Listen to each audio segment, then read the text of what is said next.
याद नहीं रहता, लिखना पड़ता है इसके लिए। ओम अज्ञानतिमिरादस्य ज्ञानजनशलाकया चक्षुषुनिमित्तं येन तस्मै श्रीगुरुवे नमः। श्री चैतन्य मनोभीष्टं स्थापितं येन भूतले स्वयं रूप कदा मह्यं ददाति स्वपदान्तिकम्। वन्देऽहं श्रीगुरो श्रीयुतपदकमलं श्रीगुरुर्वैष्णवांश्च श्रीरूपं सागरजातं सह श्रीजम् साद्वैतं सावधूतं परिजन सहितं कृष्ण चैतन्य देवं श्री राधा कृष्ण पादान सह गुरुलता श्री विशाखान्निवास। हे कृष्ण करुणा सिंधु दीन बंधु जगतपते गोपेश गोपिका कांत राधा कांत नमस्ते तप्त कांचन गौरांगी राधे वृंदावनेश्वरी विष्णुवास्तु देवी प्रणमामि हरि प्रिय वाञ्छाकल्पतरुभ्यश्च कृपा सिंधु पतितनां पावनेभ्यो वैष्णवेभ्यो नमो नमः। श्री कृष्ण चैतन्य प्रभु नित्यानंद श्री अद्वैत गदाधर श्रीवासादि गौर भक्तवृंद। हरे कृष्ण कृष्ण कृष्ण हरे हरे हरे राम राम राम हरे हरे। नमो विष्णुपदाय कृष्णपृष्ठाय भूतले श्रीमते भक्तिवेदांत स्वामिनिति नामने। नमस्ते सरस्वती देवे गौरवाणी प्रचारिणे निर्विशेष शून्यवादी पाश्चात्य देश तारिणे। वृंदाय तुलसी देवी प्रियाय केशविचा कृष्ण भक्ति वृंदे देवी सत्यपथे नमो नमः। हरे कृष्ण कृष्ण कृष्ण हरे हरे हरे राम राम राम हरे हरे। यह सब स्टार्ट कर सकते हैं ग्रुप एच। जी प्रभु जी, ग्रुप एच से। हरे कृष्णा प्रभु जी, हरे कृष्णा जी माता दर्पण जी। प्रभु जी आप करेंगे? माता जी मैं प्रेजेंट नहीं कर पा रहा हूँ शेयरिंग। दयानिधि। हरे कृष्णा जी जी। मुझे स्क्रीन शेयरिंग कौन करेगा? स्क्रीन शेयरिंग मैं करूंगा माता जी। हाँ आप अब जी दयानिधि प्रभु जी को बना दीजिए प्रभु। जी। दयानिधि श्री गोविंद। हाँ यस दिख रहा है। जी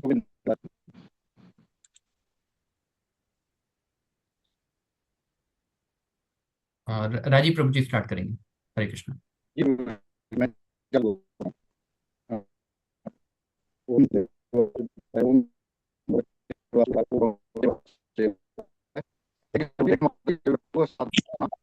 हरे कृष्णा। राजीव प्रभु जी नेटवर्क इशू आता है। प्रभु जी आवाज नहीं आ रही है। आवाज क्लियर नहीं आ रही प्रभु जी। नहीं प्रभु जी। प्रभु जी वीडियो ऑफ करके बोलिएगा।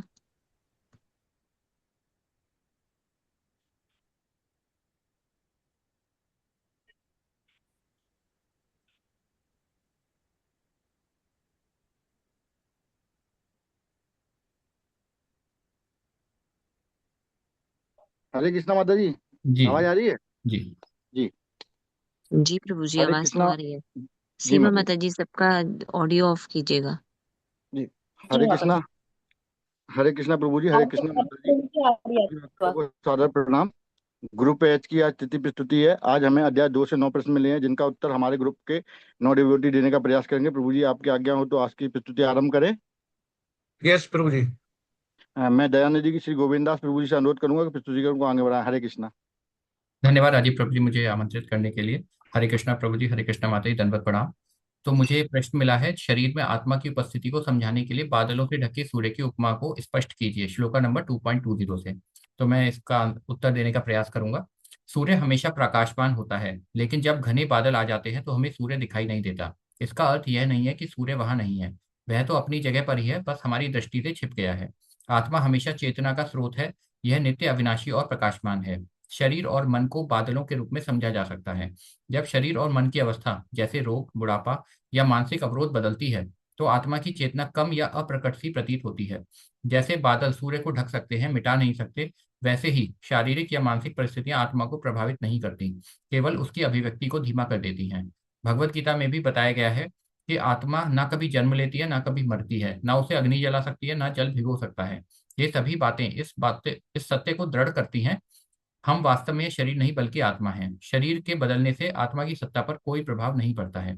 इसी के साथ मैं अपनी वाणी को यहीं विराम दूंगा और प्रिय गोविंद प्रभु जी से अनुरोध करूंगा कि वो अपनी प्रस्तुति को आगे बढ़ाएं। धन्यवाद। धन्यवाद प्रभु जी मुझे आमंत्रित करने के लिए। हरे कृष्णा प्रभु जी, हरे कृष्णा माता जी, सभी को दंडवत प्रणाम। मुझे क्वेश्चन मिला है भगवत गीता 2.20 के लेंथ और उसके अर्थ को देखते हुए अपने जीवन की कुछ घटनाओं का वर्णन करें और प्रतिबिंबित करें कि वे आपकी स्वयं की भावना को कैसे प्रभावित करती है। इसका आंसर मैं इस तरह से देना चाहूंगा। न जायते म्रियते वा कदाचिन नायं भूत्वा भविता वा न भूय अतो अजो नित्य शाश्वतोऽयं पुराणो न हन्यते हन्यमाने शरीरे। आत्मा परमात्मा का अंश है। प्रत्येक जीव में आत्मा के साथ परमात्मा विराजमान रहता है। आत्मा अविनाशी, अजन्मा, शाश्वत, पुरातन, अवयव है।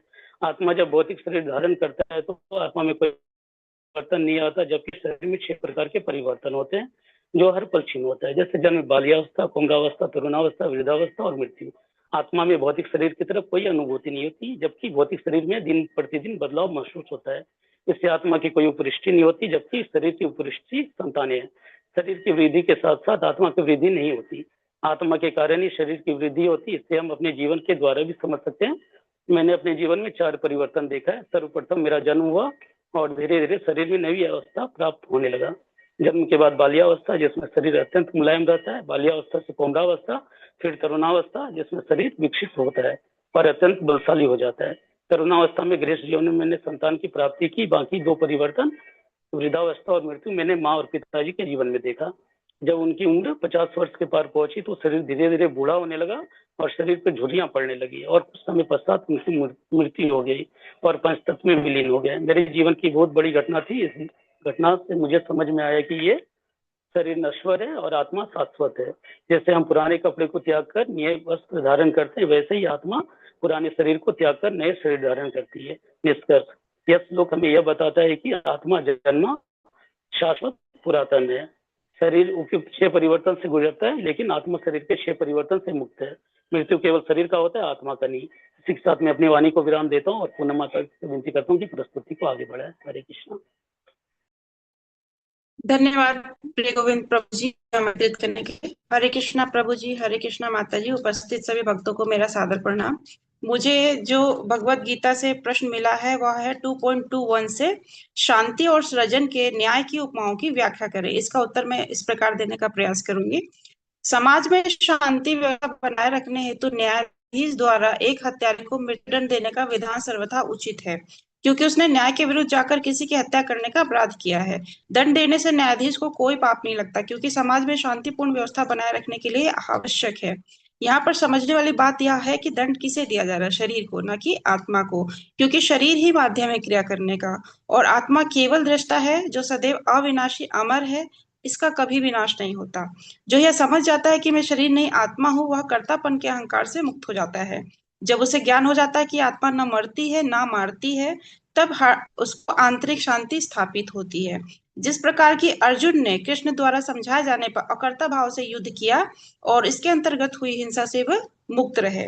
गीता 5.29 सूत्र है जो कि शांति सूत्र कहलाता है।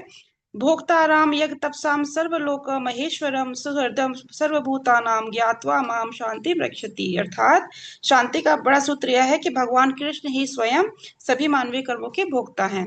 जिस प्रकार एक डॉक्टर शल्य चिकित्सा के द्वारा रोगी के शरीर में उपस्थित रोग की जड़ों को हटाकर पुनः नए प्रकार से शरीर की कोशिकाओं को जोड़ देता है, ठीक उसी प्रकार युद्ध के माध्यम से व्यक्ति के अहंकार और अन्याय को दंड द्वारा समाप्त कर दिया जाता है।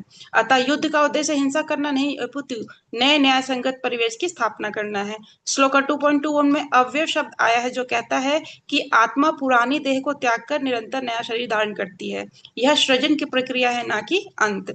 अतः निष्कर्ष यह है कि आंतरिक जो शांति है वह आत्मा के नित्य और अपरिवर्तनीय स्वरूप को जानने से आती है और सृजन का अर्थ है आत्मा द्वारा पुराने शरीर को त्याग कर नया शरीर को धारण करना। अतः आत्मा को अजन्मा और नित्य रूप में जानकर ही मृत्यु के भय से हम मुक्त होते हैं और मुक्त होकर आत्म सृजन की यात्रा पर आगे बढ़ जाते हैं। हरे कृष्णा प्रभु जी। अब मैं अपनी वाणी को विराम देती हूँ और मंजू माता जी को आमंत्रित करती हूँ कि वे आएं और प्रस्तुतिकरण को आगे बढ़ाएं। हरे कृष्णा पूनम माता जी, मुझे आमंत्रित करने के लिए सभी को दंडवत प्रणाम। हरे कृष्णा।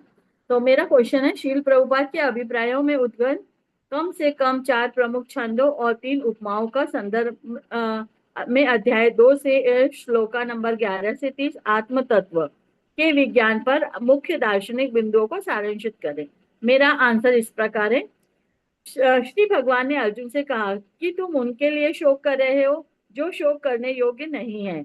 जो विद्वान होते हैं वह ना तो मृत के लिए ना जीवित के लिए शोक करते हैं। ऐसा कभी नहीं हुआ कि मैं ना रहूं या तुम ना रहे हो अथवा ये समस्त राजा ना रहे हों, और ना ही ऐसा है कि भविष्य में हम लोग नहीं हो रहेंगे। शरीर में बाल्यावस्था से तरुणावस्था में और फिर वृद्धावस्था से निरंतर अग्रसर होता रहता है, उसी प्रकार मृत्यु होने पर आत्मा दूसरे शरीर में चली जाती है। आत्मा ना तो जन्म लेती है, ना ही आत्मा की मृत्यु होती है। वह अजन्मा, नित्य, शाश्वत तथा पुरातन है। उपमा, ये चार छंद शील प्रभुपाद जी ने आत्म तत्व को समझाने के लिए उपमाओं का उल्लेख किया है। जिस प्रकार मनुष्य पुराने वस्त्र को त्याग कर नए वस्त्र धारण करता है, उसी प्रकार आत्मा पुराने शरीर को त्याग कर नया भौतिक शरीर धारण करती है। यह आत्मा का ना तो कभी किसी शस्त्र द्वारा खंड खंड किया जा सकता है, न अग्नि द्वारा जलाया जा सकता है, न वायु द्वारा सुखाया जा सकता है, न जल द्वारा भिगोया जा सकता है। अतः तुम्हें जीव के लिए शोक करने की कोई आवश्यकता नहीं है। आत्मा के विज्ञान पर मुख्य बिंदु, शरीर 6 परिवर्तन से गुजरता है, लेकिन आत्मा में कोई परिवर्तन नहीं होता। आत्मा का आकार बाल के अग्र भाग के 10,000वें भाग के बराबर है। आत्मा का कभी जन्म या मृत्यु नहीं होता। वह अजन्मा तथा नित्य, शाश्वत तथा पुरातन है। शरीर के मारे जाने पर आत्मा नहीं मरती। निष्कर्ष, आत्मा ज्ञान को समझने का सरलतम उपाय यह है कि अन्य मतों से विचलित हुए बिना परम प्रमाण भगवान कृष्ण की द्वारा कथित भगवत गीता के उपदेशों को ग्रहण कर लिया जाए। यही मैं अपनी वाणी को विराम देती हूँ और आगे चरणजीत प्रभु जी को आमंत्रित करती हूँ कि वो आए और अपनी प्रस्तुति पेश करें। हरे कृष्णा प्रभु जी, दंडवत प्रणाम। धन्यवाद माता जी हमें आमंत्रण करने के लिए। हरे सभी को कृष्णा प्रभु जी, दंडवत प्रणाम। धन्यवाद प्रणाम। सभी को सादर प्रणाम। हमें क्वेश्चन मिला है भगवत गीता 2.31 से 37 में पाए गए कर्मकांड पर अर्जुन को कृष्ण के निर्देशों का सारांश दे। ये निर्देश तुम्हें कृष्ण के बाद के निर्देशों से सारांशित करे। स्वधर्म का पालन सर्वोपरि है। धर्म के लिए युद्ध भूमि में वध करना तथा याज्ञिक अग्नि के लिए पशुओं का वध करना हिंसा कार्य नहीं माना जाता, क्योंकि इसमें निहित धर्म के कारण प्रत्येक व्यक्ति को लाभ पहुंचता है। जब तक मनुष्य मुक्त नहीं हो जाता तब तक मुक्ति प्राप्त करने के लिए धर्म के अनुसार शरीर विशेष के कर्तव्य करने होते हैं। जब तक देहात्म बुद्धि में है तब तक क्षत्रियो के लिए स्वधर्म पालन अनिवार्य है। स्वधर्म का विधान भगवान द्वारा होता है। शारीरिक स्तर पर स्वधर्म को वर्णाश्रम धर्म अथवा आध्यात्मिक बोध का प्रथम सोपान कहते हैं। क्षत्रिय ही प्रजारक्षण शास्त्र प्राणी प्रदंतायन निर्जित्य परसैन्यादि स्थितिम धर्मेण पालयेत्। विश्व के परम गुरु भगवान श्री कृष्ण अर्जुन की इस प्रवृत्ति की भर्त्सना करते हैं जब वो कहता है कि उसे इस युद्ध में कुछ भी तो लाभ नहीं दिख रहा है। क्षत्रियो का धर्म है कि वो सभी क्लेशों से नागरिकों की रक्षा करे, इसलिए उसे शांति तथा व्यवस्था बनाए रखने के लिए हिंसा करनी पड़ती है। यदि वो शत्रुओं को जीतता है तो राज्य भोग करेगा और यदि वो युद्ध भूमि में मरता है तो स्वर्ग को जाएगा। युद्ध करने से उसे दोनों ही तरफ लाभ होगा। अर्जुन विख्यात योद्धा था जिसने शिव आदि देवताओं से युद्ध करके यश अर्जित किया था। अर्जुन किंतु यदि वो इस समय युद्ध को परित्याग करता है तो वो न केवल क्षत्रिय धर्म की उपेक्षा का दोषी होगा अपितु उसके यश की भी हानि होगी और वो नरक जाने के लिए अपना मार्ग तय कर लेगा। भगवान श्री कृष्ण कहते हैं, अर्जुन यदि तुम युद्ध प्रारंभ होने के पूर्व ही युद्ध भूमि छोड़ देते हो तो लोग तुम्हें कायर कहेंगे, और यदि तुम सोचते हो कि लोग गाली देते रहे किंतु तुम युद्ध भूमि से भागकर अपनी जान बचा लोगे तो मेरी सलाह है कि तुम्हें युद्ध में मर जाना ही श्रेयस्कर होगा। तुम जैसे सम्मानीय व्यक्ति के लिए अपकीर्ति मृत्यु से भी बुरी है। इससे तुम मेरी मित्रता का दुरुपयोग करने तथा समाज में अपनी प्रतिष्ठा खोने के अपयश से बच जाओगे। हरे कृष्णा प्रभु जी माता जी, अब मैं अपनी जीव को यहीं विराम देता हूँ और सपन प्रभु जी का अनुरोध करता हूँ कि प्रस्तुतिकरण को आगे बढ़ाए। हरे कृष्णा प्रभु जी, धन्यवाद प्रणाम। प्रभु जी मुझे आमंत्रित करने के लिए। मेरा प्रश्न है, मूल उपमा को सींचने की उपमा समझाइए। भगवत गीता 2.41। इस प्रश्न के उत्तर मैं इस प्रकार से देने का प्रयत्न करता हूँ। यहाँ पर मूल उपमा भगवान श्री कृष्ण की भक्ति है। कृष्ण सच्चिदानंद हैं, सभी जीवों तथा सभी देवताओं के स्वामी। भगवान कृष्ण के जैसा बलवान, धनवान, गुणवान, सौंदर्यवान पूरे ब्रह्मांड में और कोई नहीं है। कृष्ण ही समस्त प्रकट कारणों के मूल कारण है। जिस प्रकार वृक्ष की जड़ में पानी देने से उसका पत्तियों तथा टहनियों में जल पहुंच जाता है, उसी प्रकार भगवान कृष्ण की भक्ति करने से सभी देवी देवताएं संतुष्ट हो जाते हैं।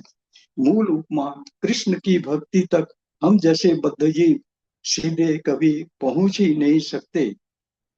अगर कृष्ण की भक्ति चाहिए तो प्रामाणिक गुरु की शरण ग्रहण करनी होगी, क्योंकि गुरु भगवान कृष्ण के प्रामाणिक प्रतिनिधि होते हैं। प्रामाणिक गुरु शिष्य को कृष्ण भावनामृत की दिशा में कार्य करने के लिए सही मार्ग दिखा सकते हैं। श्री विश्वनाथ चक्रवर्ती ठाकुर ने गुरु की प्रसिद्ध प्रार्थना में यह उपदेश दिया है, यस्य प्रसादाद भगवत प्रसादो यस्य प्रसादान न गति कुतोपि ध्यायं स्तुवंस्तस्य यशस्त्री संधं वंदे गुरु श्री चरण अरविंदम। गुरु की तुष्टि से भगवान भी प्रसन्न होते हैं। गुरु को प्रसन्न किए बिना कृष्ण भावनामृत के स्तर तक पहुंचने की कोई संभावना नहीं रहती। अतः मुझे उनका चिंतन करना चाहिए और दिन में 3 बार उनकी कृपा की प्रार्थना और सादर प्रणाम करना चाहिए। निष्कर्ष, मूल उपमा कृष्ण की भक्ति तक पहुंचने का सरल मार्ग प्रामाणिक गुरु की शरण ग्रहण करना। गुरु के द्वारा ही मूल उपमा को सींच सकते हैं। गुरु के प्रति पूरी शरणागति होने के बाद ही कृष्ण भक्ति प्राप्त हो सकती है। यहाँ पर मैं अपने वाणी को विराम देता हूँ और श्रेया माता जी को आमंत्रित करता हूँ, आए और अपना प्रेजेंटेशन प्रस्तुत करें। धन्यवाद प्रभु जी। हरे कृष्णा, सभी को मेरा सादर प्रणाम। मेरा प्रश्न भगवद गीता अध्याय 2 से 40 और 41 श्लोक से है, जो इस प्रकार है। कृष्ण भावनामृत में अपने व्यक्तिगत अभ्यास के लिए प्रत्यक्ष और विद्यता व्यवसायित्मिका बुद्धि शब्दों की प्रासंगिकता पर चर्चा करें। इसका उत्तर मैं देने का प्रयास कर रही हूँ। प्रत्यक्ष और विद्यता व्यवसायित्मिका बुद्धि कृष्ण भावनामृत के व्यक्तिगत अभ्यास के लिए आधार स्तंभ के समान है। इन दोनों को गहराई से समझना और जीवन में लागू करना साधक की आध्यात्मिक प्रगति को स्थिर और सुनिश्चित बनाता है। पहला है प्रत्यक्ष और विद्यता, जिसका अर्थ है भक्ति में कुछ भी व्यर्थ नहीं जाता। भक्ति में किया गया छोटा सा भी प्रयास कभी नष्ट नहीं होता और इससे हमें कोई हानि नहीं होती। भौतिक जीवन में हम जो भी प्रयास करते हैं, चाहे पढ़ाई हो, नौकरी या हम धन कमाते हैं, वह सब समय के साथ नष्ट हो जाता है। मृत्यु के साथ सब कुछ छूट जाता है। लेकिन कृष्ण भावनामृत में किया गया छोटा सा भी प्रयास आत्मा के साथ रहता है और अगले जन्म में भी आगे बढ़ता है। दूसरा है व्यवसायित्मिका बुद्धि, जिसका अर्थ है एक लक्ष्य पर दृढ़ रहना। इस मार्ग में जो व्यक्ति दृढ़ और एकनिष्ठ बुद्धि वाला होता है, उसका लक्ष्य भी एक होता है, जबकि अस्थिर बुद्धि वाले के अनेक लक्ष्य होते हैं। मनुष्य का मन स्वभाव से चंचल है। वह एक समय कई इच्छाओं, योजनाओं और आकर्षणों में उलझा रहता है। ऐसे में भक्ति मार्ग पे चलने के लिए आवश्यक है कि बुद्धि एक लक्ष्य पे स्थिर हो और वह लक्ष्य है कृष्ण को प्रसन्न करना। अब यदि इन दोनों को साथ में देखें तो एक साधक को पूर्ण रूप से संतुलित बनाते हैं। पहला है प्रत्यक्ष विद्यते, जो हमें आश्वासन, प्रेरणा और भय से मुक्ति देता है। दूसरा है व्यवसायित्मिका बुद्धि, जो हमें दिशा, दृढ़ता और एकाग्रता प्रदान करती है। इसका परिणाम यह है कि साधक न तो निराश होता है, न भटकता है, बल्कि धीरे धीरे निरंतर प्रगति करता रहता है। कृष्ण भावनामृत के व्यक्तिगत अभ्यास में प्रत्यक्ष विद्यते हमें विश्वास दिलाता है कि हमारी हर छोटी सी भी कोशिश हमें शाश्वत लाभ देती है, और व्यवसायित्मिका बुद्धि हमें यह सिखाती है कि हमें अपने एक लक्ष्य पे रहना चाहिए, जो कि है कृष्ण प्रसन्नता, उस पर अडिग रहना चाहिए। इसका निष्कर्ष इस प्रकार है। इन दोनों सिद्धांतों से स्पष्ट होता है कि भक्ति में ना तो कोई प्रयास व्यर्थ जाता है और ना ही साधक को भटकना चाहिए, बल्कि दृढ़ निश्चय और निरंतर प्रयास से वह एक रूप से आध्यात्मिक प्रगति करता है और अंततः कृष्ण प्रेम को प्राप्त करता है। इसी के साथ मैं अपने जीवा को यही विराम दूंगी और रेणु माता जी से अनुरोध करूंगी कि वो प्रस्तुतिकरण को आगे बढ़ाएं। हरे कृष्ण माता जी। धन्यवाद श्री माता जी। हरे कृष्णा सभी को। हरे कृष्णा प्रभु जी, हरे कृष्णा माता जी सभी को। हमको चैप्टर भगवत गीता के चैप्टर 2 से 55 से 71 तक में श्लोका मिले हैं। यथा उल्लेखित स्थिति प्रज्ञा के कम से कम 4 गुणों की सूची बनाइए और समझाइए कि उन्हें विकसित करने से आपको अपने संबंधों को बेहतर बनाने में कैसे मदद मिलेगी। स्थिति प्रज्ञा के गुण: इच्छाओं का त्याग। जब मनुष्य सभी भौतिक इच्छाओं का त्याग करके आत्मा को संतुष्ट रहता है, तभी वह स्थिति प्रज्ञ कहलाता है। कोई एक उदाहरण इच्छा भी पतन की ओर ले जाती है। उदाहरण महर्षि विश्वामित्र। सुख दुख में समभाव। जो व्यक्ति दुख में विचलित नहीं होता, सुख में आसक्त नहीं होता और राग भय क्रोध से मुक्त रहता है, वही स्थिर बुद्धि वाला है। उदाहरण प्रहलाद महाराज। राग भय और क्रोध से मुक्त स्थिति गृह मुनि वह है जिसने सभी चिंतन का निष्कर्ष निकालकर यह समझ लिया है कि भगवान कृष्ण ही सर्वस्व है। ऐसा व्यक्ति त्रिविध ताप से विचलित नहीं होता, क्योंकि वह उन्हें पूर्ण कर्म और भगवान की कृपा मानता है। इस प्रकार वह सुख दुख, जय पराजय और शुभ अशुभ में समान रहते हुए पूर्ण स्थिति, बुद्धि और समाधि की अवस्था प्राप्त करता है। उदाहरण महाराज अम्बरीश। इंद्रियों पर नियंत्रण। व्यक्ति अपनी इंद्रियों, मन, वाणी, कर्म के नियंत्रित को रखता है और अनुशासित जीवन जीता है। जैसे कछुआ अपने अंगों को समेट लेता है, वैसे ही व्यक्ति अपनी इंद्रियों को नियंत्रित करता है। उदाहरण हरिदास ठाकुर। मन, शांत मन और स्थिर बुद्धि। स्थित प्रज्ञ व्यक्ति बाहरी चीजों पर निर्भर नहीं होता, बल्कि भीतर से संतुष्ट रहता है। जो पुरुष समुद्र में निरंतर प्रवेश करती रहने वाली नदियों के समान इच्छाओं के निरंतर प्रवाह से विचलित नहीं होता और जो सदैव स्थिर रहता है, वही शांति प्राप्त कर सकता है। उदाहरण जनक महाराज। राज्य, सुख, दुख, सम्मान या अपमान सब में समभाव रखते थे। वे बाहरी कर्तव्य को निभाते हुए भी भीतर से पूरी तरह वैराग और शांति में स्थिर रहते थे। संबंधों में लाभ। इन गुणों द्वारा जीवन में समभाव में रहने का अभ्यास करना सीख सकते हैं, क्योंकि इंद्रियों में विषैली सांपों के समान है। इसलिए इंद्रियों को भगवान की सेवा में लगाना चाहिए। जब भौतिक इच्छा या अपेक्षाएं कम होंगी तो संबंध मधुर बनते हैं। निष्कर्ष, इन गुणों को विकसित करने से व्यक्ति अधिक धैर्यवान, समझदार और संतुलित बनता है। हरे कृष्णा। इसी के साथ मैं अपनी वाणी को विराम देती हूँ और राजीव प्रभु जी से अनुरोध करती हूँ कि वे प्रस्तुतिकरण को आगे बढ़ाएं। हरे कृष्णा प्रभु जी। हरे कृष्णा। धन्यवाद। धन्यवाद अनुमाता जी, सभी को दंडवत प्रणाम। हरे कृष्णा। मुझे भगवत गीता से प्रश्न मिला है, पानी पर नाव की सदस्यता की व्याख्या करें 2.67 से। इसका उत्तर मैं इस प्रकार देना चाहूंगा। मन इंद्रियों के पीछे चलता है। इंद्रियां स्वाभाविक रूप से अपने अपने विषयों की ओर आकर्षित होती हैं। जब मन उनका अनुसरण करने लगता है तो इच्छाएं और भी आसक्ति बढ़ जाती है। परिणाम स्वरूप व्यक्ति अपना आत्मनियंत्रण खोकर अस्थिर हो जाता है। बुद्धि अस्थिर हो जाती है। मन के भटकने से बुद्धि प्रभावित हो जाती है और उसकी स्पष्टता कम हो जाती है।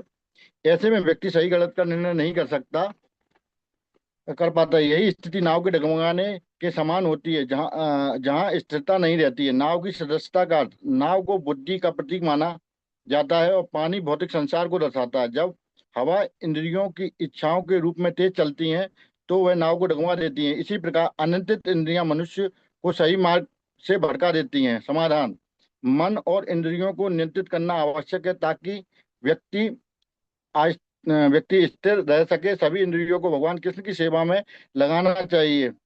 यही उपाय मन को स्थिर बनाकर आध्यात्मिक प्रगति कराता है। निष्कर्ष, जिस प्रकार पानी में तैरती नाव को प्रचंड वायु दूर वहा ले जाती है, उसी प्रकार विचारशील इंद्रियों में से कोई एक जिस पर मन नियंत्रित लगा रहता है, मनुष्य की बुद्धि को हल लेती है। यदि समस्त इंद्रियां भगवान की सेवा में न लगी रहें, यदि इनमें से एक भी अपनी तृप्ति में लगी रहती है, तो वह भक्त को दिव्य प्रगति पथ से विपत कर सकती है। इसी कारण जैसे कि महाराज अम्बरीश ने के जीवन से हमें ज्ञात होता है कि मनुष्य को अपनी समस्त इंद्रियों को कृष्ण महामृत में लगाना चाहिए। यही मन और इंद्रियों को बस में करने की सरल और श्रेष्ठ विधि है। हरे कृष्णा प्रभु जी। हरे कृष्णा माता जी। अब मैं अपनी वाणी को यहीं विराम देता हूँ। मुझ में और मेरे ग्रुप एच से किसी प्रकार की कोई त्रुटि हो तो हमें क्षमा करो, हमारा मार्गदर्शन करें। मैं वैष्णव प्रणाम मंत्र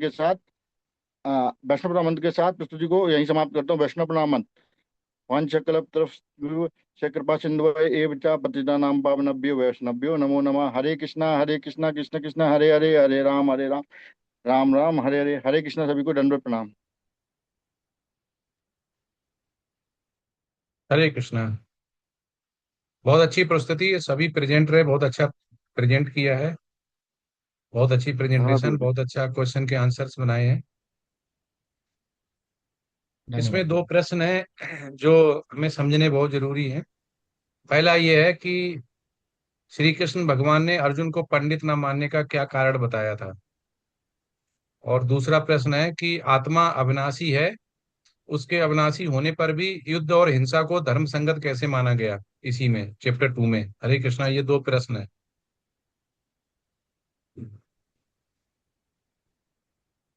हरे कृष्णा प्रभु जी। पहला क्वेश्चन क्या बताया प्रभु जी? श्री कृष्ण अर्जुन को श्री कृष्ण भगवान ने अर्जुन को पंडित ना मानने का क्या कारण बताया था?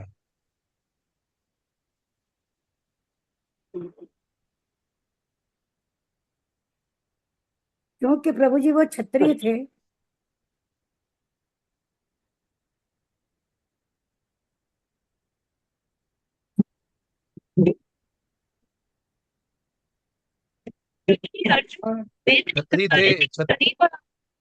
क्षत्रिय थे इसलिए पंडित ना माना, ऐसा नहीं है उसमें। तो उनको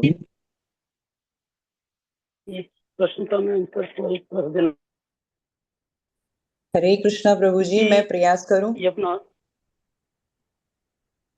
हरे कृष्णा प्रभु जी, मैं थोड़ा आंसर देने का प्रयास करता हूँ प्रभु जी। Yes yes. ये अर्जुन जब ये अपना कुरुक्षेत्र में जब युद्ध चल रहा था, तो अर्जुन अपने गुरु अपने भाई को देख के थोड़ा वो शोक में हो गया था, क्या उनको कैसे मैं मार सकता हूँ। तो वहां पे वो बोलते कि मैं युद्ध नहीं करूंगा। तो वहां पे भगवान कृष्ण उनको बोलते हैं कि शरीर और आत्मा के बीच में अंतर वो बताते हैं, क्या ये जो शरीर रहता है नश्वर रहता है, आत्मा शाश्वत रहता है, इस चीज का अर्जुन को वहाँ पे ज्ञान नहीं हो पाता है। तो गुरु के समान भगवान कृष्ण उनको बताने की कोशिश करते हैं कि चाहे शरीर जीवित रहे अमृत रहे, उसके शोक नहीं करना है। हरे कृष्ण और प्रभु अपना असोच्यान अनुशोच तो प्रगाबादान चा भास से। जी प्रभु जी, मैं इसमें एड ऑन करना चाहूंगा प्रिया गोविंद प्रभु जी के साथ ग्रुप एच से। तो कि पंडित केवल वो नहीं होता जो ज्ञानी होता है या फिर जन्म से ही पंडित होता है, बल्कि वो है जो प्राणियों को समान दृष्टि से देखता है। तो जो बताया गया है कि विद्या विनय संपन्ने ब्राह्मणी का विहस्तिनी शुनि चैव क्षपाके च पंडिता समदर्शिना। तो वो जो सभी को पंडित समान दृष्टि से देखता है, सभी जीवों को, तो वही पंडित है। तो इसीलिए प्रभु जी इसमें इस तरीके से बताने का प्रयास करूंगा। हरे कृष्ण प्रभु जी। श्री कृष्ण अर्जुन को पंडित इसलिए नहीं मान रहे, मतलब ये कारण उन्होंने दिया था क्योंकि अर्जुन जो थे वो जैसे ही युद्ध क्षेत्र में आए तो वो अपने सगे संबंधियों को देख के मोहित हो गए थे। जबकि जो पंडित है, पंडित का जो असली जो डेफिनेशन है वो है समादर्शन, यानी कि वो सबको समान दृष्टि से देखता है, चाहे वो सगे संबंधी हो, मित्र हो, और वो जो सत्य का पथ है या फिर जिसको बोलते हैं न्याय का पथ है उस पर चलता है। तो चूंकि अर्जुन जो थे वो अपने सगे संबंधियों को देखते ही मोहित हो गए थे, और उन्होंने जो है दूसरी चीज ये थी कि उनकी जो क्या कहते हैं उसको दृष्टि थी, उसमें वे अपने परिवार को और शत्रुओं को दोनों को अलग अलग दृष्टि से देख रहे थे, जबकि यहाँ पर भी जो डेफिनेशन है समादर्शने वाली वो फिट नहीं बैठती थी। तो ये कारण श्री कृष्ण जी ने बताए थे कि जिसके कारण वो अर्जुन को उस समय पर पंडित नहीं मान रहे थे। हरे कृष्ण। हरे कृष्णा प्रभु जी, एक लाइन मैं भी इसमें जोड़ूंगी। ठीक बताया सभी भक्तों ने, आपकी आज्ञा हो तो प्रभु जी। यस माता जी।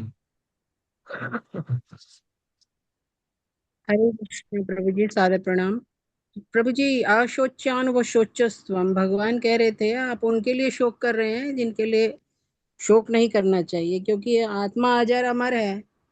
और अर्जुन शोक कर रहे थे मैं गुरुओं को मार दूंगा और भीख मांग के खा लूंगा, इस तरीके की बात।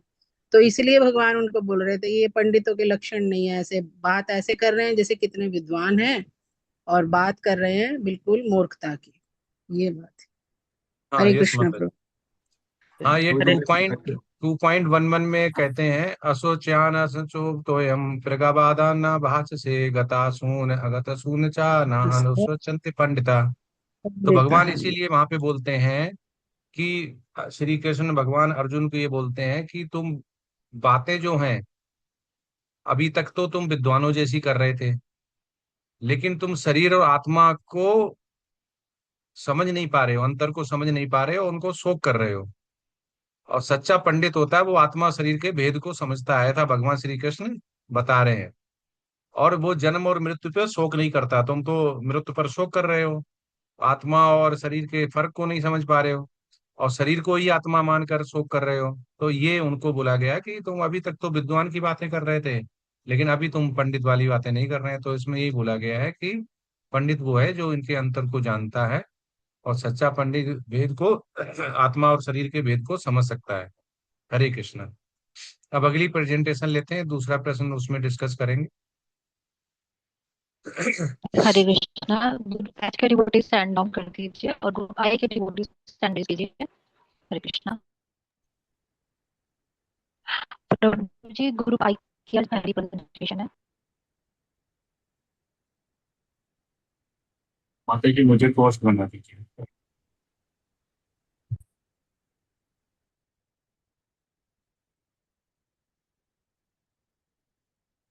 बना दिया।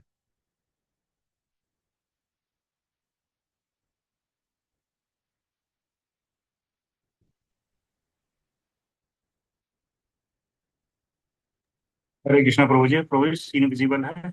हाँ यस विजुअल है। सभी अपना कैमरा ऑन कीजिए ग्रुप आई के डिवोटीज।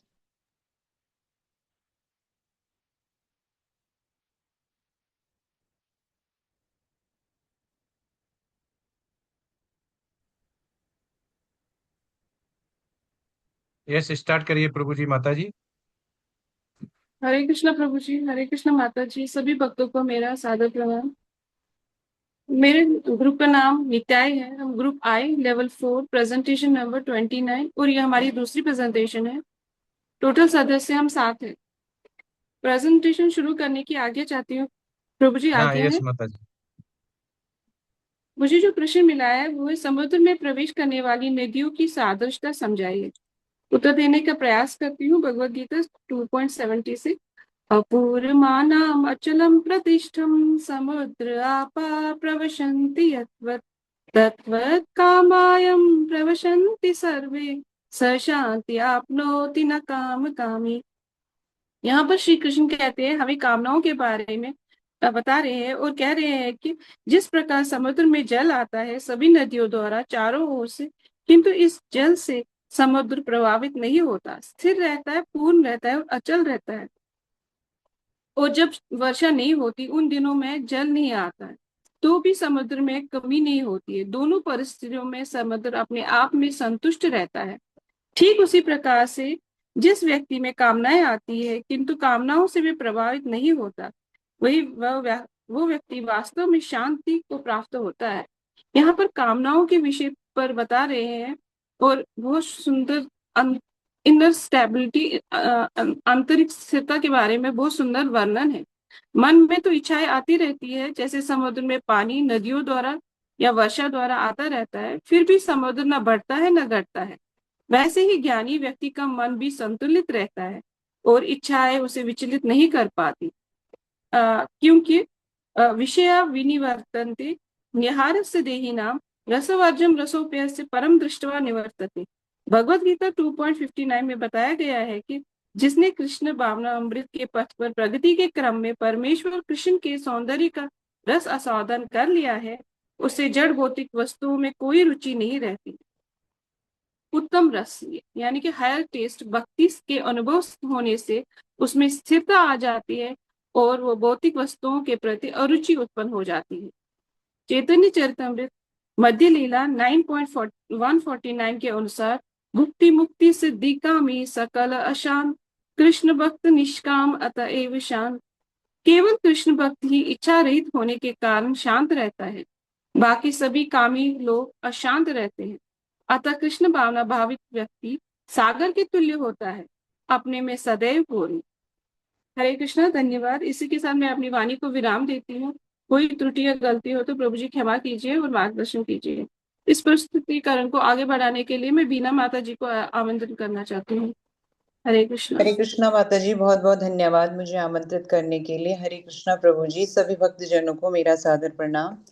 मेरा प्रश्न है, वास्तविक शांति के मूल सिद्धांतों को कैसे लागू कर सकते हैं ताकि आपके सामने आने वाली बाधाओं को दूर करने में मदद मिल सके। तात्पर्य और संदर्भ में श्लोक 2.71 से। वास्तविक शांति के मूल सिद्धांत निम्न है। उनमें सर्वप्रथम है आत्मा का ज्ञान, कर्म पर ध्यान, फल की चिंता नहीं, समत्व, इंद्रियों पर नियंत्रण, स्थिर बुद्धि, क्रोध और आसक्ति से बचना। आत्मा का ज्ञान। आत्मा अजर अमर है, इसे हर मनुष्य को अपने जीवन की हर कठिन परिस्थितियों में याद रखना चाहिए, जिससे शोक और चिंता कम होती है। ईशोपनिषद के प्रथम श्लोक में भगवान बताते हैं कि इस ब्रह्मांड के भीतर की प्रत्येक जड़ अथवा चेतन वस्तु उनके द्वारा नियंत्रित होती है और उन्हीं की संपत्ति है। ईशावास्यमिदम के प्रथम श्लोक में ईशावास्यमिदम सर्व यत्किंच जगताय जगतः तेन व्यक्तेन भुंजिता माग्रत कस्य स्वदा धनम। जीव की शाश्वत स्थिति कभी न तो कृष्ण के तुल्य है न उनसे बढ़ के। इस प्रकार कृष्ण भावना का यह ज्ञान वास्तविक शांति का मूल सिद्धांत है। निष्काम कर्म, कोई भी कार्य को हमें बिना परिणाम के करना चाहिए, तभी हम तनाव रहित जीवन जी सकते हैं और हम शांति का अनुभव कर सकते हैं। समत्व, हमें जीवन के अपने हर सुख दुख में एक समान होना चाहिए। यह तभी संभव है जब हम निरंतर भगवान का भजन कीर्तन स्मरण और चिंतन में लगे रहेंगे। इंद्रियों पर नियंत्रण, मनुष्य की अपनी इंद्रियों की इच्छाओं की पूर्ति कभी नहीं होती है, क्योंकि ये तृप्ति कभी पूर्ण नहीं होती। इससे मन हमेशा अशांत रहता है। इसको शांत करने के लिए हमें अपने जीवन में योग और अनुशासन को अपनाना चाहिए और हरे कृष्ण महामंत्र का जाप करना चाहिए, जो इस कलयुग में अति आवश्यक है। स्थिर बुद्धि, भक्त को निरंतर भक्ति में अग्रसर रहना चाहिए, तभी शांति मिलती है और मनुष्य को चाहिए कि वह रोज थोड़ा सा समय ध्यान और आत्मचिंतन में लगाए, तभी हमारा मन स्थिर और शांत होगा। क्रोध और आसक्ति से बचना, मनुष्य को आसक्ति से कामना, कामना से क्रोध, क्रोध से विनाश होता है। हमेशा बचना चाहिए, जो अशांति का कारण है। अर्थात ज्ञान, सही कर्म, संतुलित मन ही हमें वास्तविक शांति को प्रदान करता है।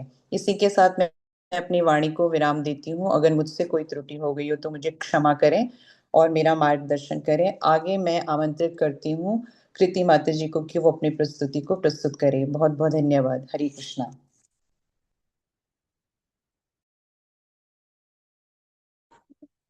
धन्यवाद बीना माता जी मुझे आमंत्रित करने के लिए। हरे कृष्णा प्रभु जी, हरे कृष्णा माता जी, सभी को सादर प्रणाम। मेरा विषय है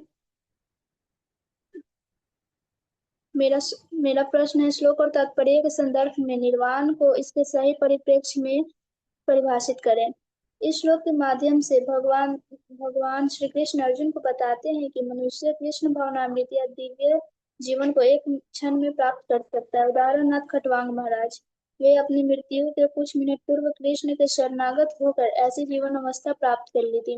निर्वाण का अर्थ है भौतिकतावादी जीवन शैली का अंत। बौद्ध दर्शन के अनुसार इस भौतिक जीवन के पूरा होने पर केवल शून्य शेष रह जाता है, किंतु भगवत गीता की शिक्षा इससे भिन्न है। भौतिकतावादी के लिए यह जानना पर्याप्त होगा कि इस भौतिक जीवन का अंत निश्चित है, किंतु आध्यात्मिक दृष्टि से उन्नत व्यक्तियों के लिए इस जीवन के बाद अन्य जीवन प्रारंभ होता है। इस जीवन का होने से पूर्व यदि कोई कृष्ण भावनामृत में लग जाता है तो उसे तुरंत ब्रह्म निर्वाण अवस्था प्राप्त हो जाती है। निर्वाण अवस्था प्राप्त करने के लिए व्यक्ति को अपने मन, इच्छा तथा इंद्रियों को नियंत्रण करना आवश्यक है। इसी जीवन में ही कृष्ण भावनामृत की प्राप्ति तत्काल ब्रह्म प्राप्ति जैसी है, और जो कृष्ण भावनामृत में स्थित होता है वह निश्चित रूप से पहले ही भगवत धाम में प्रवेश कर चुका होता है। ब्रह्म और भौतिक पदार्थ एक दूसरे से भिन्न है, अतः ब्रह्म स्थिति का अर्थ है भौतिक कार्यों के पद पर न होना। भगवत भक्ति को मुक्त अवस्था माना गया है। सगुणान समितिप्योता ब्रह्म भूयाय कल्पते, अतः ब्राह्मी स्थिति भौतिक कथन से मुक्त है। मैं अपनी वाणी को यहीं पे विराम देती हूँ। अगर मेरे से कोई त्रुटि हो तो मुझे क्षमा करे और मेरा मार्गदर्शन करे। आगे मैं उमेश प्रभु जी को आमंत्रित करती हूँ। हरे कृष्णा उमेश प्रभु जी। धन्यवाद माता जी। हरे कृष्णा सभी को मेरा सादर प्रणाम। प्रभु जी, मेरा प्रश्न है, बताएं कि कैसे भगवत गीता का दूसरा अध्याय संपूर्ण गीता की सामग्री को सारांशित करता है। अध्याय 2 के प्रासंगिक छंदों के संदर्भ में इसका उत्तर देने की प्रयास करता हूँ। कोई त्रुटि हो तो प्रभु जी मुझे माफ कीजिएगा। भगवत गीता का दूसरा अध्याय, जिसे सांख्य योग कहा जाता है, यह केवल एक अध्याय नहीं है बल्कि पूरी गीता का सार है। श्री कृष्ण सबसे पहले अर्जुन के दुख की जड़ को प्रहार करते हैं। श्लोक 2.20 में वह कहते हैं, ना जायते मृते वा कदाचित, आत्मा ना जन्म लेती है ना मरती है। सोचिए, जब हम समझ ले कि हम केवल एक नाशवान शरीर नहीं है बल्कि एक अमर आत्मा है, तो फिर किस प्रकार कब है, किस बात का शोक। यही गीता की आधारशिला है। इससे बाद इस अध्याय की सबसे प्रसिद्ध शिक्षा आती है कर्म योग। श्री कृष्ण बताते हैं कि हमें केवल कर्म करने का अधिकार है, फल पर नहीं। श्लोक 2.47 में वे कहते हैं कर्मण्य विदारस्ते मां फलेषु कदाचन, अर्थात हमें कर्म करने का अधिकार है, फल की चिंता नहीं करनी चाहिए। आज से जीवन में भी हम अक्सर परिणाम की चिंता में उलझ जाते हैं, लेकिन गीता हमें सिखाती है यदि हम सही कर्म करेंगे तो परिणाम अपने आप सही होगा। फिर श्री कृष्ण समत्व योग की बात करते हैं। श्लोक 2.48 में कहते हैं समत्व योग उच्यते, सुख और दुख में, सफलता और असफलता में समान भाव रखना ही योग है। आज हम देखते हैं थोड़ी सी तारीफ मिले तो अहंकार आसमान छू लेता है, और थोड़ी सी आलोचना हो जाए तो मन टूट जाता है। गीता कहती है ये दोनों ही अतिया छोड़ो, हर परिस्थिति में स्थिर रहें, वही सच्चा योगी है। इससे साथ ही वे बुद्धि योग का महत्व भी बताते हैं, यानी विवेक के साथ कर्म करना। केवल कर्म करना ही पर्याप्त नहीं है, बल्कि सही समझ के साथ कर्म करना जरूरी है। फिर श्री कृष्ण मन और इंद्रियों के नियंत्रण के बारे में समझाते हैं। वे बताते हैं कैसे विषयों का चिंतन आसक्ति पैदा करता है, आसक्ति से क्रोध और क्रोध से मोह, और अंत में हमारा विनाश हो जाता है। अध्याय के अंत में श्री कृष्ण स्थित प्रज्ञा का वर्णन करते हैं। एक ऐसा व्यक्ति जो हर परिस्थिति में शांत रहता है, जिसकी बुद्धि स्थिर होती है और जो अपने अंदर ही संतुष्ट रहता है। श्लोक 2.55 में वे कहते हैं आत्मनिवेदनता तुष्ट स्थित प्रज्ञा दोष्यते, जिसमें कहा गया है जो व्यक्ति अपने मन की सभी इच्छाओं का त्याग कर संतुष्ट रहता है वही स्थित प्रज्ञ है। अंत में श्री कृष्ण ब्राह्मी स्थिति का वर्णन करते हैं। यह वह अवस्था है जहाँ व्यक्ति मोक्ष प्राप्त करता है। इस प्रकार हम देख सकते हैं कि गीता का दूसरा अध्याय संपूर्ण गीता का सार है। इसी के साथ मैं अपनी वाणी को विराम देता हूँ और आगे बबीता माता जी को आमंत्रित करता हूँ कि वो अपनी प्रस्तुति प्रस्तुत करें। हरे कृष्ण प्रभु जी।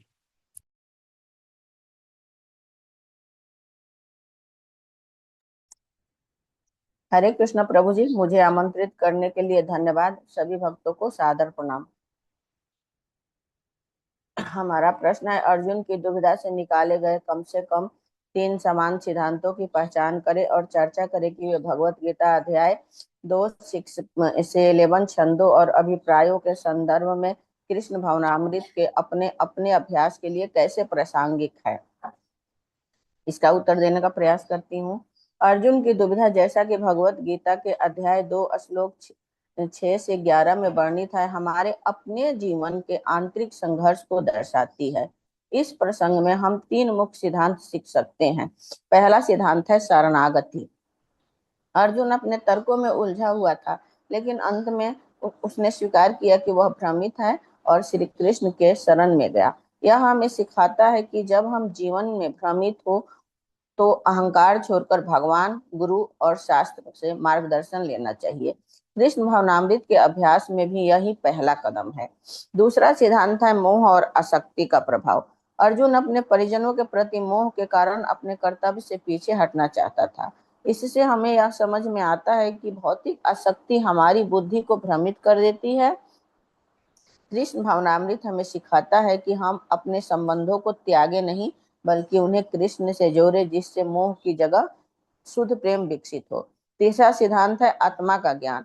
श्री कृष्ण अर्जुन को बताते हैं कि बुद्धिमान व्यक्ति न तो जीवित के लिए शोक करता है और न ही मृत के लिए, क्योंकि आत्मा नित्य और अविनाशी है। यह ज्ञान हमें जीवन की कठिन परिस्थितियों में स्थिर और शांत रहने में मदद करता है। अंत में अर्जुन की दुविधा हमें यह सिखाती है कि जब हम शरणागति, आसक्ति से ऊपर उठना और आत्मा के ज्ञान को अपने जीवन में अपनाते हैं, तब हम अपने कृष्ण भावनामृत के अभ्यास में दृढ़ और सफल हो सकते हैं।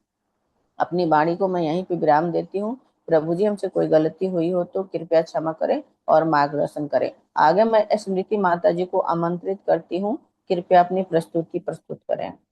हरे कृष्णा। धन्यवाद माता जी, मुझे आमंत्रित करने के लिए। हरे कृष्ण माता जी, प्रभु जी, दंडवत प्रणाम।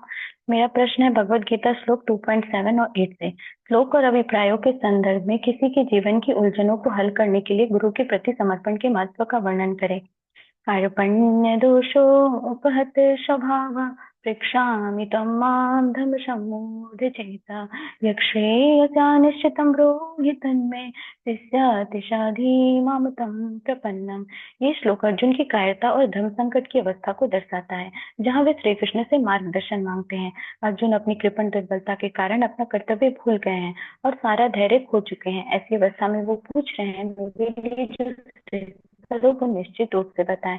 अतः यह श्लोक अर्जुन के समर्पण का प्रतीक है, जहाँ वे अपने मित्र के रूप में नहीं बल्कि शिष्य के रूप में मार्गदर्शन मांग रहे हैं। यह प्राकृतिक नियम है कि भौतिक कार्यकलाप की प्रणाली ही हर एक के लिए चिंता का कारण है।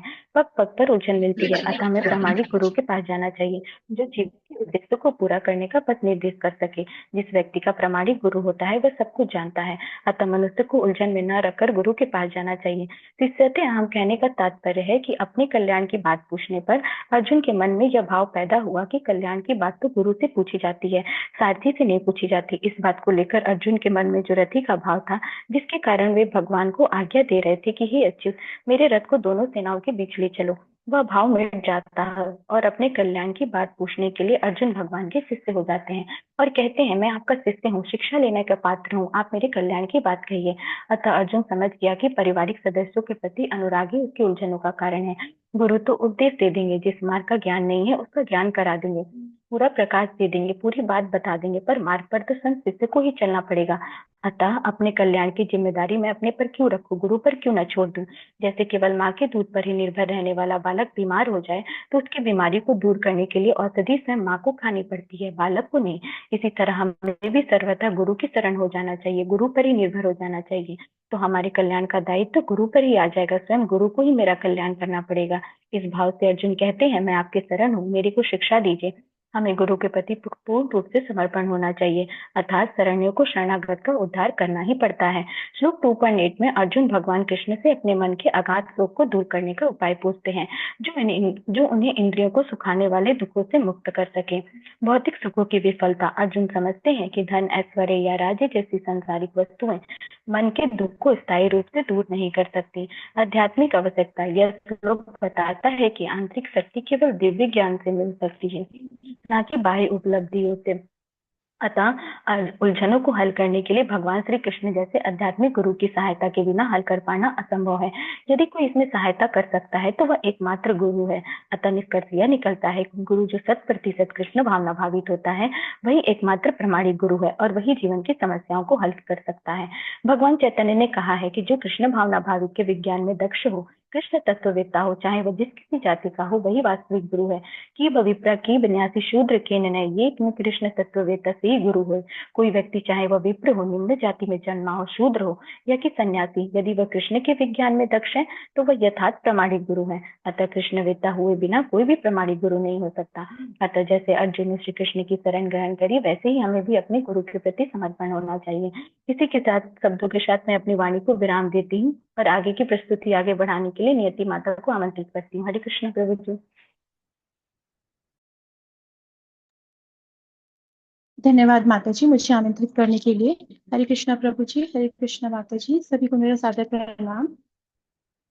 मेरा प्रश्न 2.13 और 2.22 से विशिष्ट संस्कृत शब्दों और वाक्यांशों के संदर्भ में स्थानांतर गमन की प्रक्रिया और अपने उत्तर में इन अभिप्रायों की उपमा की व्याख्या करना है। 2.13 देहिनोऽस्मिन् यथा देहे कौमारं यौवनं जरा तथा देहांतर प्राप्तिर्धीरस्तत्र न मुह्यति। मेरा उत्तर कुछ इस प्रकार से है। इस श्लोक में भगवान श्री कृष्ण बता रहे हैं कि जब आत्मा शरीर धारण करती है तब शरीर में 6 प्रकार के परिवर्तन होते हैं, जैसे जन्म, बाल्यकाल, कौमार्यावस्था, तरुणावस्था, वृद्धावस्था और मृत्यु। मृत्यु प्राप्त होने पर व्यक्ति ऐसे परिवर्तन से मोह को प्राप्त नहीं होता। जिस व्यक्ति को पूर्ण ज्ञान हो जाता है वह धीर कहलाता है। प्रत्येक जीव में परमात्मा का वास होता है, परंतु परमात्मा जीव से भिन्न होते हैं। विस्मृति हो जाने के कारण ही जीव जन्म मृत्यु के चक्र में फंसा रहता है। जैसे जब आकाश का प्रतिबिंब जल में पड़ता है तो प्रतिबिंब में सूर्य, चंद्रमा और तारे सभी कुछ रहते हैं। यह तारों की तुलना जीवों से और सूर्य की तुलना परमात्मा से की जा सकती है। श्लोक 2.22 में भगवान श्री कृष्ण आत्मा की तुलना वस्त्रों से करते हैं। जैसे मनुष्य पुराने वस्त्रों को त्याग कर नए वस्त्र धारण करता है, वैसे ही आत्मा पुराने शरीर को त्याग कर नया शरीर धारण करती है। इसे हम एक उपमा द्वारा भी समझ सकते हैं। मुंडक उपनिषद और श्वेताश्वतर उपनिषद में आत्मा और परमात्मा की उपमा दो मित्र पक्षियों से दी गई है जो एक ही वृक्ष पर बैठे हैं। इनमें से एक पक्षी अर्थात अनुआत्मा वृक्ष के फल को खा रहा है और दूसरा पक्षी अर्थात श्री कृष्ण अपने मित्र को देख रहे हैं। यद्यपि दोनों पक्षी समान गुण वाले हैं, किंतु इनमें से एक पक्षी भौतिक वृक्ष के फलों पर मोहित है और दूसरा अपने मित्र के कार्यकलापों का साक्षी मात्र है। यद्यपि दोनों पक्षी एक ही वृक्ष पर बैठे हैं, किंतु फल खाने वाला पक्षी वृक्ष के फल के भोक्ता के रूप में चिंता और विषाद में निमग्न है। अर्थात एक स्वामी है और दूसरा सेवक। अर्थात अनुआत्मा द्वारा इस संबंध की विस्मृति ही एक शरीर से दूसरे शरीर में जाने का कारण है। इन श्लोकों से हमें क्या शिक्षा मिलती है? पहली बात, मृत्यु अंत नहीं है। हम अक्सर मृत्यु से डरते हैं,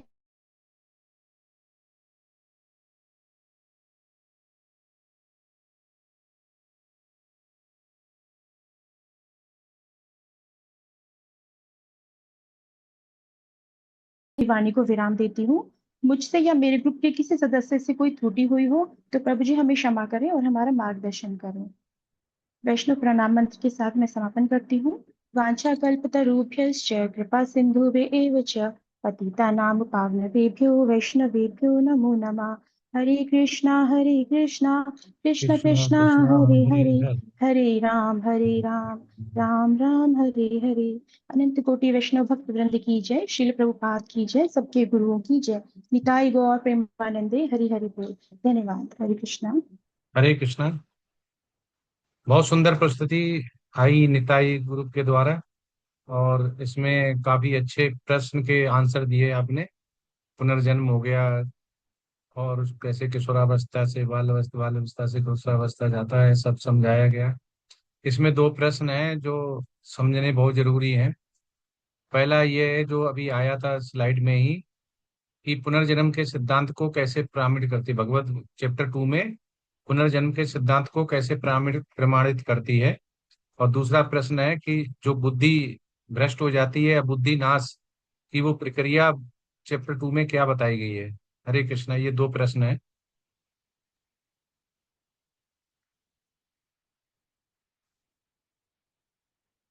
मेरा ग्रुप स्वरूप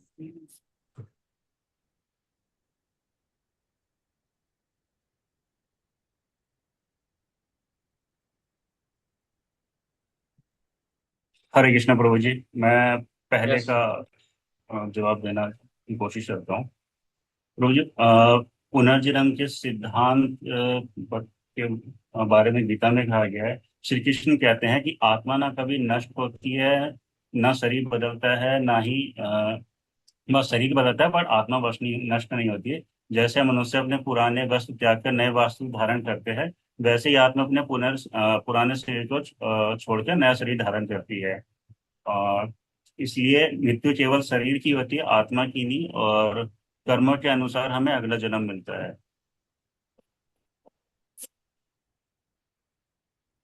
तो प्रभु जी से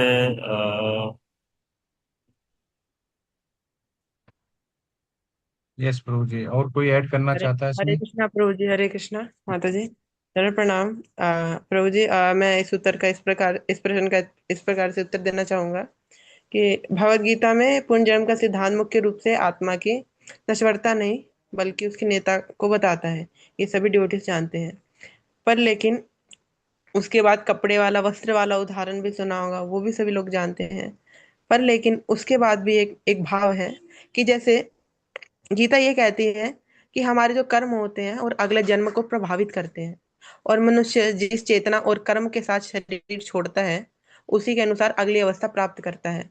अगर ये कोई लॉजिकल व्यक्ति को भी समझाएंगे तो ज्ञानी व्यक्ति आराम से समझ जाएगा कि जैसे इस जीवन में शरीर बाल्यावस्था से युवावस्था और फिर वृद्ध अवस्था में बदलता है, वैसे ही मृत्यु के बाद आत्मा दूसरा शरीर प्राप्त कर लेती है।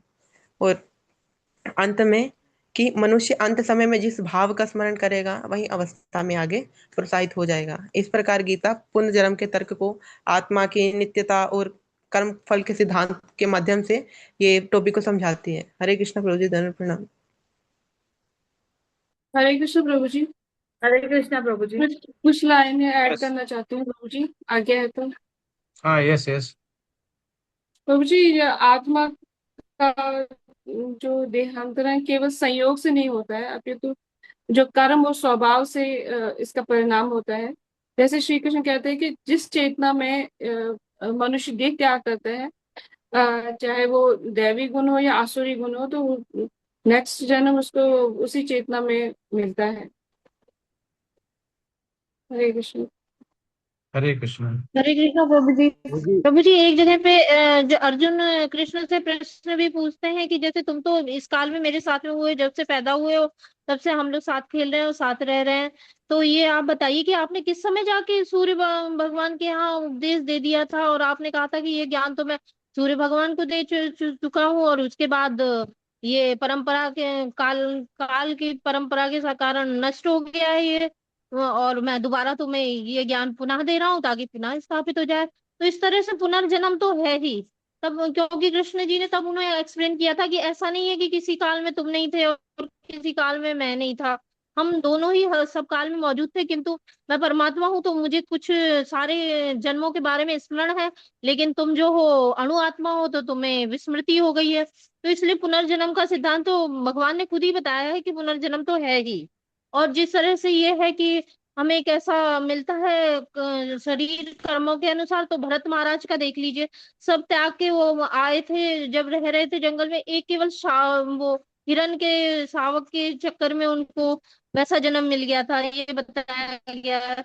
और जैसे अजामिल का है कि अंत समय में नारायण को स्मरण किया तो मुक्ति हो गई। तो ये सब जो हैं चीजें जो कि श्रीमद् भागवतम जो स्वयं श्री कृष्ण का रूप है उसमें प्रमाणित है। हरे कृष्णा। वो जी हरे कृष्णा। अभी जैसा सभी भक्तों ने बताया, अब उसमें मैं ऐड ये करना चाहूंगा कि अगर हम चैप्टर 2 को देखें तो उसमें भगवान श्री कृष्ण जो है वो स्वयं कह रहे हैं कि जो जन्म और मृत्यु है एक्चुअल में ये एक रेगुलर प्रोसेस है, और ये इसका अर्थ ये नहीं है कि आत्मा समाप्त होगी। आत्मा जो है वो एक शरीर से दूसरे शरीर में चला जाता है। अब इसमें श्लोक संख्या 13 में बताया गया है, जैसे कि देहिनोस्मिन् यथा देहे कौमारम यौनम जरा तथा देहांत प्राप्ति धीर तस्त्र न मुह्यति। तो इसमें अब ये बताया कि जब परिवर्तन शरीर में होता है तो जिस तरह से बाल्यावस्था से तरुणावस्था में होता है, फिर उसके बाद वृद्धावस्था में होता है, उसी प्रकार से जो मृत्यु है वो बाल्यावस्था, तरुणावस्था, वृद्धावस्था, उसके बाद मृत्यु जो है वो एक रेगुलर प्रोसेस है, और उसमें आत्मा जो है वो एक शरीर से सिर्फ दूसरे शरीर में चला जाता है। तो ये एक परिवर्तन है जो एक शाश्वत परिवर्तन है। तो इसका अर्थ ये नहीं है कि मृत आत्मा समाप्त हो जाता है, वो सिर्फ जो है पुनर्जन्म प्राप्त करता है, और अपने कर्म के अनुसार और अंतिम समय पर जैसी मनुष्य या जीव की जो भावना होती है उसके अनुसार वो फिर से नया शरीर प्राप्त करता है, और फिर से वो इस चक्र को मतलब बाल्यावस्था, तरुणावस्था, वृद्धावस्था को फिर से प्राप्त करता है, फिर से मृत्यु को प्राप्त होता है। तो इस तरह से चलता रहता है, और पुनर्जन्म जन्म जो है वो एक शाश्वत सत्य है। यस, धन्यवाद प्रभु जी, सभी ने हरे सही कृष्ण बताया। प्रभु जी। प्रभु जी, मैं दूसरे प्रश्न का उत्तर देना चाहती हूँ। हाँ, यस यस।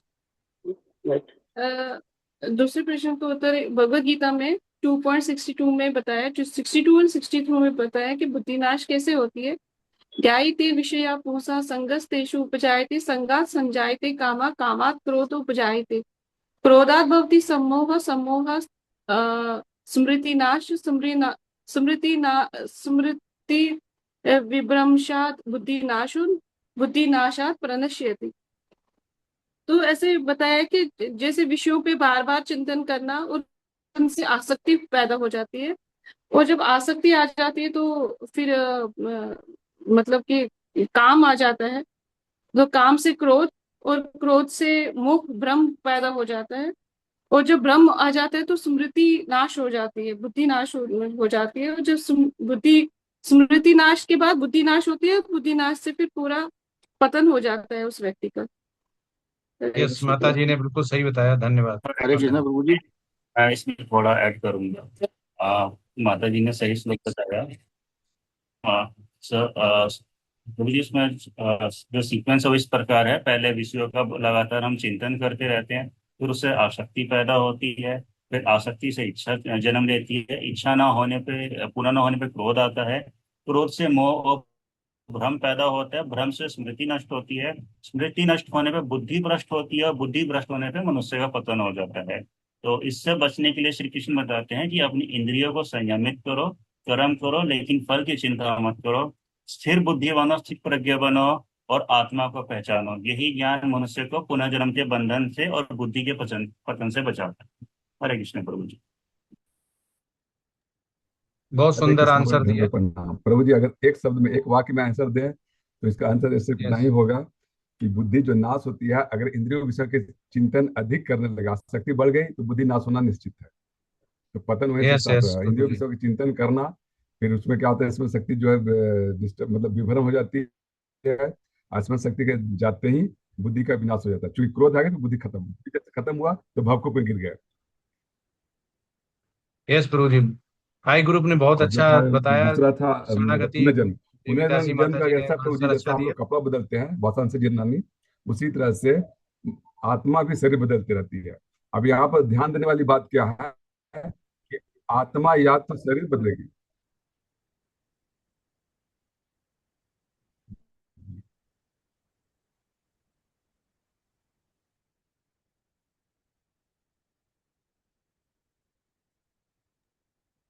अभी किसी का कोई प्रश्न है पूछ सकते हैं, इन्हें विराम देते हैं।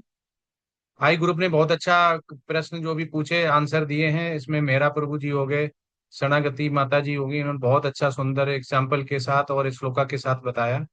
हरे कृष्णा।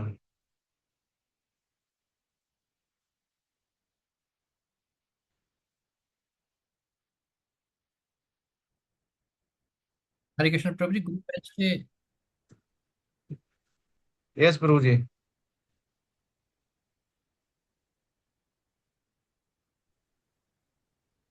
कोई नहीं तो विराम देते हैं। वांछा कल्पतरुभ्यश्च कृपा सिंधु एव च प्रभु जी पतितनां मेरा एक पावनेभ्यो प्रश्न है। प्रभु जी जरा वो स्वप्न प्रभु जी पहली प्रेजेंटेशन में ये बोले थे, तो उसमें उन्होंने श्लोक बोला था, उसमें त्रिसंध्या के बारे में बताया था।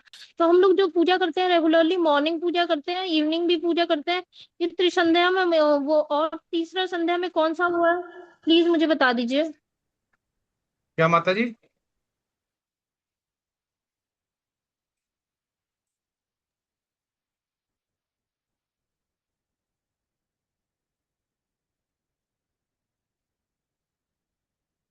माता जी का क्या क्वेश्चन है? हरे कृष्णा प्रभु जी, आपका नेटवर्क इशू है, आवाज नहीं।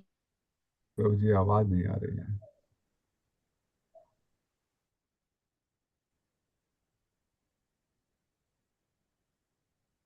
अभी आ रही है? जी प्रभु जी आई। यस प्रभु जी। जी प्रभु जी। हाँ, क्या प्रश्न है?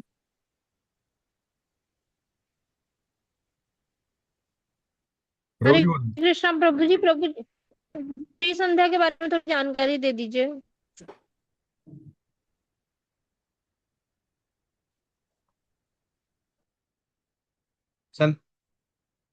क्या पूछ रही? संध्या आरती? प्रभु जी जो स्वप्न प्रभु जी बता रहे थे, जो हमारी आरती में भी हम मॉर्निंग करते हैं, कि मॉर्निंग में जो आरती करते हैं उसमें भी त्रिसंध्या का जिक्र है।